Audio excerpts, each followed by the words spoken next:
Alright, so we're going to go over a few common misconceptions people have about CrossFit.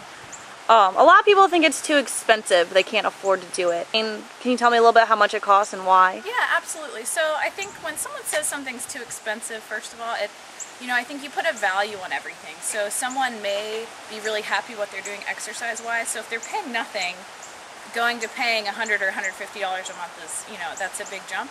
But what we find is people that really value this and they want the service and they understand the service find that it's actually a really good deal for the money that they're paying. So the cost goes between $100 and $150 a month. And what people are getting for that price is essentially a personal training, and they're also kind of on, it's almost like being on a sports team. So you get really close to your class and they see results, every person. A lot of people are intimidated to come in, to even join, and they think it's going to be too hard. Can you talk to me about that? Absolutely. So we do find that a lot, and we just encourage people to come in and watch a class and realize that we can scale any movement for anybody, and also that we call it progression. So we're going to start you off with very simple movements, and we're going to start off with very simple workouts, and then we're going to progress you through when you're ready. We have the whole range of athletes. We have athletes that have struggled with obesity or disease like multiple sclerosis.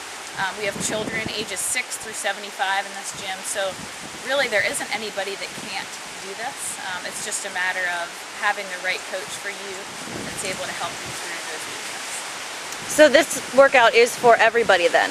Women, children? Absolutely, yeah, absolutely. A lot of women worry about bulking up or getting too big.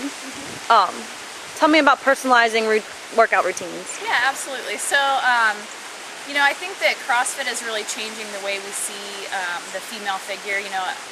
Years ago, everyone wanted to be very skinny, and I think now, hopefully, what's happening is women are more focused on their health, being healthy and strong, so they can live a good, healthy life rather than trying to just be skinny. So, some people, your genetics is going to determine what you're going to look like when you're weightlifting, but we don't really see women getting big and bulky unless they're strictly weightlifters, and we don't do strictly weightlifting in here. We do gymnastics movements, do a lot of endurance work, so it tends to balance it out, and you end up being more toned.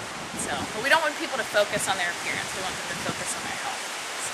Alright, and speaking to health, people think that it's dangerous to do cross-lifting, they're going to get injuries. Can you tell me a little bit about safety precautions? Absolutely. So that's one reason why we start everyone out in a program called Fundamentals. So what that does is it really mitigates what can happen if you go into something and you don't know how to do the movements and you're carrying heavy weights and you're doing it really fast and your form is still not good. So we start everyone off in Fundamentals, where we use PVC pipe, which weighs nearly nothing, or wooden dowels, and you do all the weightlifting movements with that over and over and over again.